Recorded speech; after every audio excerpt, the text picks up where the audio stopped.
Docs coin বাইন্যান্সের মধ্যে listed হয় নাই, এইটা খুবই দুঃখজনক একটা ব্যাপার। বাট বাইবিটের মধ্যে লিস্টেড হচ্ছে, এটা একটা ভালো নিউজ।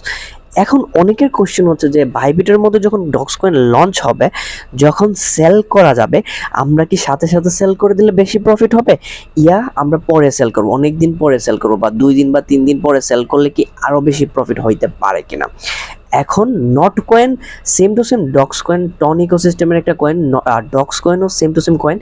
এখন আমরা দেখা ট্রাই করবো নট কয়েন কীরকম পারফরমেন্স করছিল ওইটার ভিত্তি করে, যেহেতু একই ইন্ডাস্ট্রি হোল্ড করে, যেহেতু ডক্স কয়েনও সেম ইন্ডাস্ট্রি হোল্ড করে নট কয়েনের মতো, সেহেতু আমরা নট কয়েনটা দেখার ট্রাই করবো যে নট কয়েনটা কীরকম পারফরমেন্স করছিল। তারপরে আমরা এক্সপ্লেন করার ট্রাই করবো আসলে ডক্স কয়েন কীরকম পারফরমেন্স করতে পারে। মূলত আগের যে কয়েনগুলো যেরকম পারফরমেন্স করছে, এই কয়েনগুলো এরকম পারফরমেন্স করে। বাইন্যান্সের মধ্যে অনেকগুলো নতুন কয়েন লিস্টেড হয়েছে, সবগুলা ম্যাক্সিমাম কয়েন নিয়ে আমাদের ইউটিউব চ্যানেলে ভিডিও আছে, যে নতুন কয়েনগুলো, নিউ লিস্টিং কয়েনগুলোতে আপনি কীভাবে ট্রেড করবেন।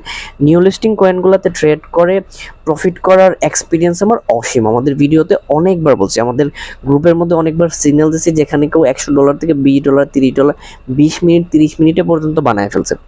সো নিউ লিস্টিং কয়েনগুলো কীভাবে ট্রেড করতে হয়, এই জিনিসগুলো সম্পর্কে আমাদের ধারণা অনেক বেশি। যারা ডক্স কয়েন পাইছেন বাইবিটের মধ্যে, তারা কখন সেল করবেন, ডক্স কয়েন কখন সেল করলে বেশি প্রফিট হবে, আর যারা ডক্স কয়েন পান নাই বা ইয়ারড্রপ পান নাই, তারাও এই ভিডিওটা অবশ্যই দেখবেন, যাতে করে আপনি এক্সপিরিয়েন্স পাইতে পারেন, যাতে করে আপনি একটা অপরচুনিটি পাইতে পারেন ডক কয়েনকে বাই করে 10%, 20%, ইয়া 30%-এর মতো গেইন করা। সো আমরা যদি নট কয়েনের চার্টটা ওপেন করি, আমরা একটু লঙ্গার টাইম ফ্রেমে ওপেন করে ট্রাই করব। সো দেখেন নট কয়েনের মধ্যে হয়েছে কি, নট কয়েনের যে মার্কেট ক্যাপ, ইনিশিয়াল মার্কেট ক্যাপে লঞ্চ হয়েছে $1 বিলিয়ন মতো মার্কেট ক্যাপের নট কয়েন লঞ্চ হয়েছে। আমরা এজিউম করব যে ডক্স কয়েন হয়তো বা $1 বিলিয়ন বা $500 মিলিয়ন মার্কেট ক্যাপের মধ্যেই লঞ্চ হবে। আপনারা দেখেন নট কয়েনের মধ্যে আমি যে প্রফিট করছি এটার প্রুফ আপনি দেখেন। সো এই যে দেখেন, এইখানে আমি বাই করছি, এখানে আবার বাই করছি আমি, আর এখানে গিয়ে আমি সেল করে দিয়েছি। তার মানে আমি নিচে, অনেক নিচে বাই করছি এবং উপরে গিয়া সেল করে দিয়েছি, আমার প্রফিট হয়েছে।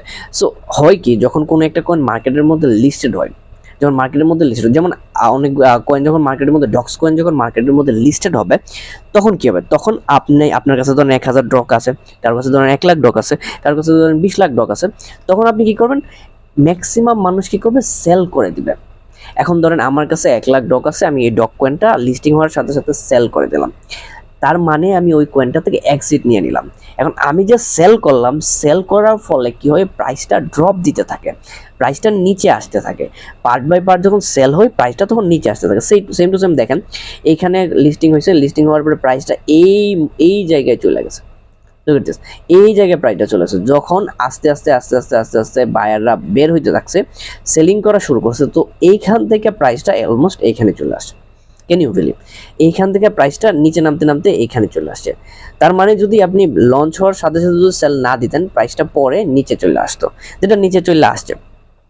সো ওই কারণে যখন ডক্স কয়েন মার্কেটের মধ্যে লিস্ট হবে, তখন সাথে সাথে উপরে সেল করে দেওয়াটা উত্তম বলে আমি মনে করছি, উত্তম বলে আমি সবসময় মার্কেটের মধ্যে হয়। যখন মার্কেটের মধ্যে নতুন কয়েন লিস্টেড হয়, তখন কি হয়, বায়ার যারা আছে, তারা যারা আগে বাই করছিল, বা কেউ এয়ারড্রপে পাইছিল, কেউ ফ্রিতে পাইছিল, কেউ কোম্পানির সাথে লিঙ্ক ছিল, তখন কি হয়, ওরা সেল করা যখন শুরু করে, যখন আপনি কোথাও বাই করলে কোথাও না কোথাও গিয়ে সেল করবেন, আপনি একটা প্রোডাক্ট কিনছেন, সাপোজ আপনি অ্যাপল কিনছেন, অ্যাপল কেনার পরে যদি আপনি সেল না করেন, আপনার প্রফিটটা হবে না। আপনি 100 টাকা দিয়ে কিনছেন, আপনি 150 টাকায় সেল করবেন, আপনার 50 টাকা লাভ হবে। ঠিক তেমনি যে কয়েনটা নিচে কিনছে, সে কোথাও না কোথাও উপরে গিয়ে তো সেল করতে হবে।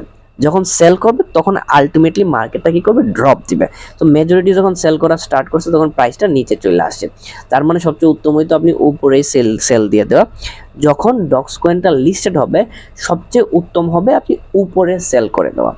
উপরে সেল করে দেওয়ার পরে নিচে যখন আসবে, নিচে আইসা যখন স্টেবল হবে, যেমনটা এইখানে হয়েছে দেখেন, এখানে যখন স্টেবল হয়েছে অনেকদিন পরে, এখানে স্টেবল হয়েছে, দেন স্টেবল হওয়ার পরে আলটিমেটলি এটা প্রাইসটা অনেক বেশি পাম্প করছে। সো এইখানে মার্কেটটা প্রথমে কি হয়, উপরে চলে যায়, একদমই উপরে চলে যায়। উপর থেকে আস্তে আস্তে সেলাররা যখন বের হইতে, বাইরে যখন সেল করতে থাকে, বের হয়ে যেতে থাকে, তখন নিচে আসে, একটা জোনের মধ্যে স্টেবল হয়। এটাকে আমরা বলি অ্যাকোমোডেশন জোন। সো ওই জোনের মধ্যে অনেকে বাই করার ফলে মার্কেটটা আলটিমেটলি উপরে ওঠে।